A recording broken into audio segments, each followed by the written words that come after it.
In today's day, I'm going to share with you some feedback that I believe should be quite useful if you're preparing for a job interview. And this feedback is based on stories that people have added on my website. And I'd like to start with some pretty encouraging and actually good news that I found. Specifically, I see that more and more people actually add longer stories. So I believe there is an understanding of expectations from a job interview that you're not only supposed to give one or two sentence or one paragraph type of answers. So I was actually positively surprised that people do actually spend time to write these stories. And I would even dare to say that the average story that people index there would take more than 3 minutes to read if you want as text. Okay, so the first positive news here is that people do understand that interviews are about longer answers. It's what I also advise, that in a job interview, it's usually the people with the longer, more convincing types of answers that do better. Of course, to the extent you can make sense at length, right? And I also explained in previous video that giving longer answers is actually not that dangerous as you might think, because if the interviewer's expectations is different, they can always cut you short, and this will always happen in the beginning of the interview, right? When you set expectations, when you build some rapport with your interviewer. So if you give longer answers, in my opinion, it's beneficial, right? The second good news that I have for you, and from which I think you could also benefit a little bit, is that pretty much everyone does actually use the star format to index their stories and their answers to interview questions. I'm going to explain this a bit later in the video, but I'd like to explain a little bit here that in my opinion, the star format is not the main thing when it comes to brainstorming for stories. However, it is a very important and essential element if you're giving an interview, right? So when you're answering a question during an interview, it's important that you use the star format, because that's more like an API that to understand each other with your interviewer, right? So the star format is important. I would actually recommend you start with a brain dump to brainstorm for your stories, to brain dump even several pages, and then when you start to revise your story a couple of times, then of course you should also be thinking about the star format more seriously. And again, this is a positive development, so you should know that everyone uses the star format nowadays. Maybe an idea for you should think of other formats, maybe a more dramatic one, such as the digs format, if you want. All right, and just another piece of advice here. Some, I would say, positive news, if you want, or I would say a lot more on the intelligence side, is the magic number after which people tend to add all their stories into their story bank seems to be 3. So in other words, if you have less than 3 stories, then you're highly unlikely to add all your stories. But once you pass that, I believe it's some chasm, if you want, for a quantitative approach to your story bank. But once you reach that number of 3 stories, you're far more likely to add 10 or more stories to your story bank. So again, this is on the quantitative approach of things, and I believe this is it's not only about my dashboard, but as much as it is about your story bank. So try to get at least 3 stories, and you'll be significantly more likely to add all your stories into your own story bank, right?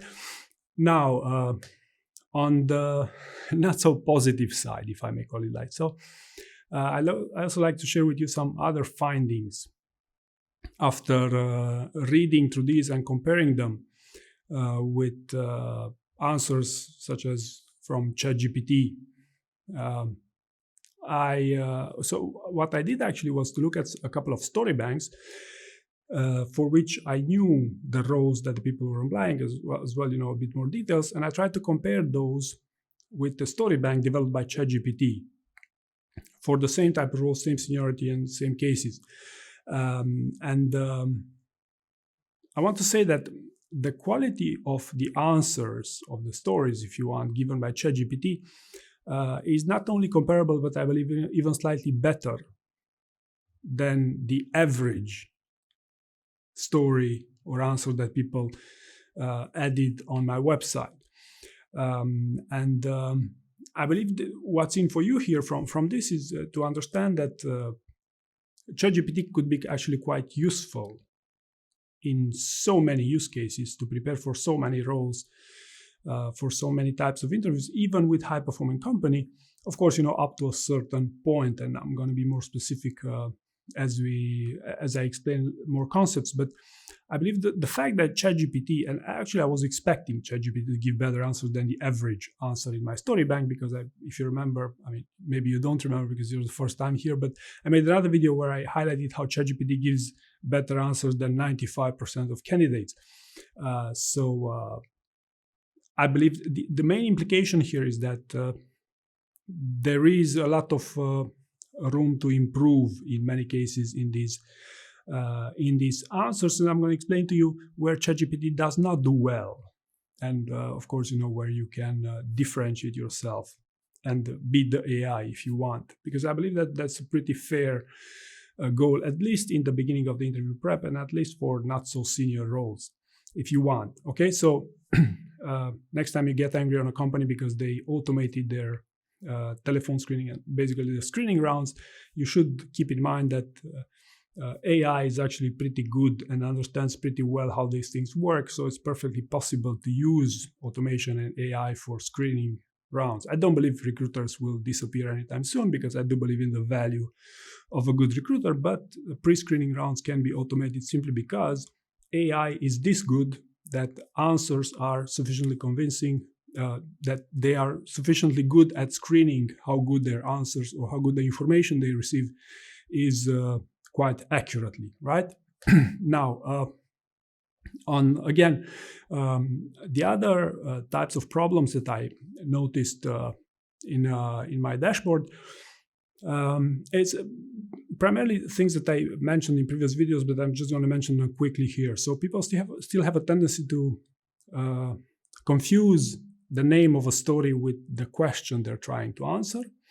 I don't believe that's a huge deal if you're applying for roles such as a software development engineer, but expectations will improve from from roles from which expectations of behavioral interviews are more serious here. So the other problems that I noticed, and a problem that ChatGPT has and cannot fix in my opinion at all, is specificity in answers. So ChatGPT's main problem is that it gives vague answers, even if they sound convincing to you.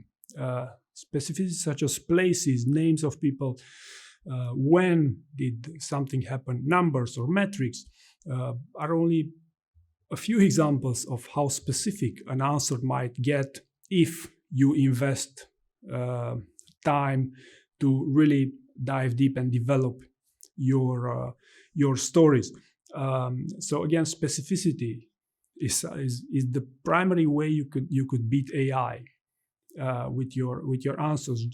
Try to make your answers to sound genuine, and the expectation is never to have perfect stories, because real life stories are never perfect. There might be some imperfections, and there actually are more imperfections in many of these stories that happen today. So I would very much encourage you to make your stories more specific. And this brings me to the conclusion here that the main challenge, aside from